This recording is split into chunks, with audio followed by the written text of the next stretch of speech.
ఇప్పుడు చూసారా ఏమైనా మోసుకెళ్తుంటుంది, ఏం మోసుకెళ్తుంటుంది అది? గింజలు ఎందుకు పట్టుకెళ్తుంది? ఎందుకంటే దాచుకుంటుంది అన్నమాట. వర్షాకాలంలో బయటికి వెళ్ళలేదు కదా, అంటే చేమని చూస్తే ఇంత ఉంటుంది, మనకి చాలా చిన్నది ఉంటుంది. కానీ దాన్ని స్థాయి కన్నా 2 రెట్లు 3 రెట్లు మోసుకెళ్తుంది. అంటే చీమకున్న బుద్ధి అంటే చీమకి ఏంటంటే దాచుకోవాలి, నేను ఆహారం నిల్వ చేసుకోవాలి, ఆపత్కాలంలో వర్షాకాలంలో వచ్చినప్పుడు నాకు ఇబ్బంది లేకుండా ఉంటుంది అని చిన్న జీవి అనుకున్నప్పుడు దానికి ఏం లేదు కదా, చదువు లేదు, బట్టలు అక్కర్లేదు, సినిమాలు అక్కర్లేదు, సెల్ ఫోన్ అక్కర్లేదు.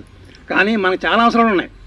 ఈ అవసరాలన్నీ అలా మీట్ అవ్వాలంటే కంపల్సరీ మీరు పొదుపు అన్నది ముందు తీసుకెళ్ళినప్పుడు ఏమవుతుందంటే ఆ కుటుంబం అప్పులు పాలవకుండా ఉంటుంది. చాలాసార్లు ఏమంటారంటే మీరు గమనించండి, చిన్న ఆస్తిపరుడు కూడా ఒకసారి చాలా అప్పులు లేకుండా సరదాగా వెళ్ళిపోతుంటాడు. ఆదాయం తక్కువ ఉండొచ్చు, కొంతమందికి పెద్ద ఆస్తి ఉంటుంది, కానీ ఏంటంటే దోబరా ఒక కారు కొనుక్కున్నాడు, ఆతలోడేమో 10 లక్షల కారు కొంటే నేను 50 లక్షల కారు కొంటానంటాను.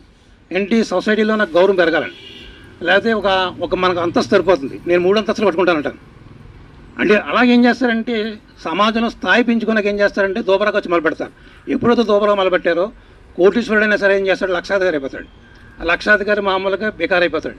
అలాగే కానీ ఎవరైతే రోజు కూలి పలికిన వాడు కూడా అప్పు లేకుండా ఉన్న కుటుంబాలు మీరు చాలామంది గమనించుంటారు. ఎందుకు వాళ్ళ దోబరా లేకుండా వాళ్ళు పొదుపు చేసుకుంటా వాళ్ళు కూడా ఒక మంచి స్కూల్లో పిల్లల్ని చదివించుకుంటూ కూడా చేస్తారు. అలా మీరేం చేస్తారంటే ఎప్పుడైనా సరే చిన్న జీవి ఒక చీమ దాచుకున్నప్పుడు, ఆహారం దాచుకున్నప్పుడు మనుషులకి ఏంటంటే మనకు చాలా అవసరాలు ఉంటాయి.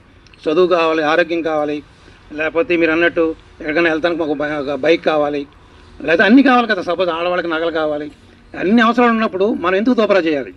ఎక్కడైతే మనం కట్ చేసుకుంటాం ఆ ఖర్చు కట్ చేసుకున్నప్పుడు కంపల్సరీ ఏం చేస్తారంటే మీ పొదుపు గ్రూప్ అనేది ఎప్పుడు సక్సెస్ అవుతుంది.